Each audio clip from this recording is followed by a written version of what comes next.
Okay, so when you sit and have tea with Jesus, I hope you remember that we can imagine the teacup like representing your life, and the tea within it representing your hope, because this weekend's about hope, right? So without God, our teacup is empty or filled with fleeting, uncertain things.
Even when life seems a little hopeless.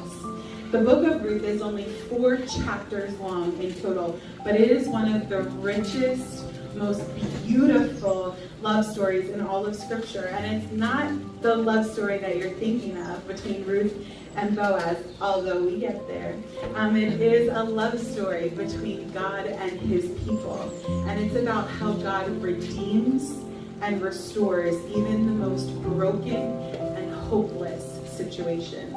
So before we dive into the text, I want to pause and ask our first question before we even get started tonight. You can kind of turn to the people around you.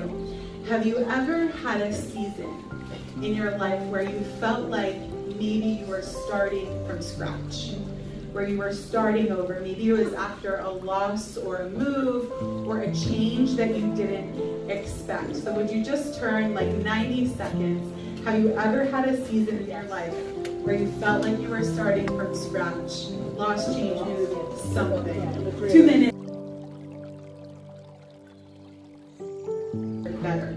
We cannot control a lot of what life throws at us. We have learned this, but we can control the things that we have talked about already. We have 3 choices. When we looked at Lot's wife, we have the choice to look ahead. When we look at Hannah, we have the choice to worship. And when we look at Ruth and Naomi, we have the choice of what our attitude is about our situation. We have a choice of how we respond to the situation that we're in. Hardship and pain are inevitable, but abject misery and bitterness are optional. And it's our choice how we respond to what is happening around us. Hope always anticipates a better final product. Always.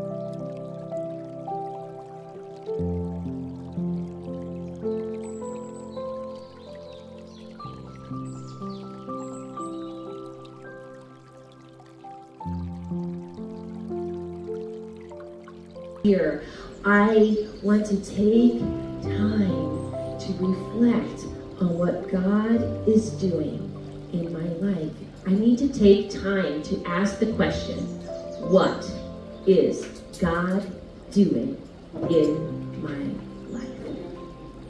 That question leads to such rich follow-ups like praise and worship, awe and wonder for how he is working, but also to other questions like, why can't I see his hand at work in my life?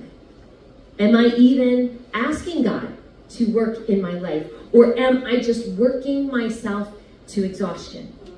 So in order to be ready to get an answer for hope that we have, we must be willing to live at a pace that allows reflection on the work that God is doing in our lives. Be ready to give an answer for the hope. Respond with gentleness and respect. It's as simple as recounting God's work and impacting and how it has impacted our life, which requires time for reflection.